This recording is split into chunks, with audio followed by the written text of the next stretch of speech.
मुंबई विद्यापीठातले अर्थशास्त्राचे प्राध्यापक डॉक्टर नीरज हातेकर यांच्या निलंबनाच्या मुद्द्यावर विद्यार्थ्यांनी राजभवनाच्या समोर आंदोलन केलं। आम आदमी पार्टीच्या नेतृत्वाखाली हे आंदोलन करण्यात आलं। विद्यापीठात भ्रष्टाचार झाल्याचा आरोप करत त्यांनी चौकशीची मागणी केली। पोलिसांनी या विद्यार्थ्यांना तिथून उचलून नेलं।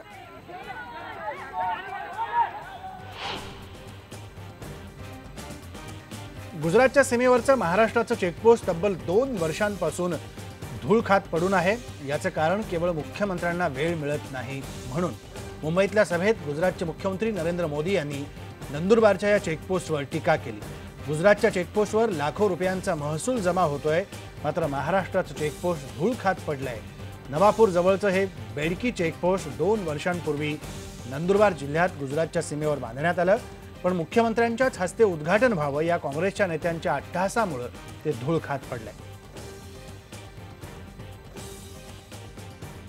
मुख्यमंत्र्यांनी येऊनच मी उलट एक दिवशी अधिकारी बोलवले होते की हे चेकपोस्ट असं चालू करायचं नाही, हे चेकपोस्ट उद्घाटनासाठी मुख्यमंत्र्यांना आम्हाला बोलवायचे आहे आणि मुख्यमंत्र्यांना मी पत्रही दिलेलं आहे की याचं उद्घाटन आपण करावं। राज्य सरकारनं जाहीर केलेल्या रेडी रेकनर दरवाढी विरोधात भाजपनं नाशिकमध्ये प्रतिकात्मक होळी केली।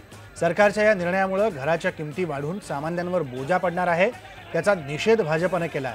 नाशिक जिल्हाधिकारी कार्यालयासमोर ही निदर्शनं करण्यात आली।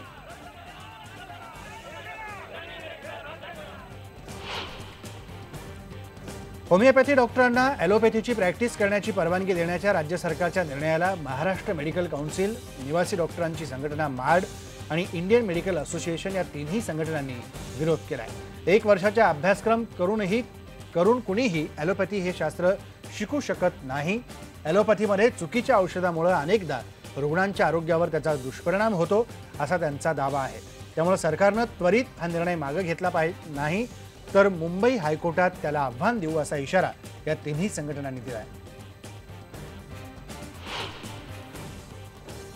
केंद्रानं बहुचर्चित अन्न सुरक्षा विधेयक मंजूर केलं खरं, पण राज्यात मात्र अजूनही या कायद्याची अंमलबजावणी सुरू झाली नाहीये। या विरोधात अन्न अधिकार अभियानाच्या वतीनं मुंबईतल्या आझाद मैदानात आंदोलन करण्यात आलं। अन्न अधिकार कायद्याच्या कक्षेतील लाभार्थींचे निकष ठरवण्यासाठी राज्य सरकारनं जो GR काढलाय त्यातील त्रुटी दूर कराव्यात अशी मागणी या आंदोलनात करण्यात आली आहे। आचार्य विनोबा यांनी सांगितलेल्या ABC त्रिकोण म्हणजेच अफगाणिस्तान, बर्मा, सिलोन या सूत्रामुळे शांतता प्रस्थापित होऊ शकते असं प्रतिपादन बौद्ध धर्मगुरू दलाई लामा यांनी केलंय। नागपूर येथील नागलोक येथील बुद्ध विहारात बौद्ध महासंघाच्या धर्मचारींशी दलाई लामा यांना संवाद साधता आला। नरेंद्र मोदी यांच्याबद्दल त्यांना विचारलं असता त्यांना आपण भारताचा पाहुणा असल्याचं सांगितलं।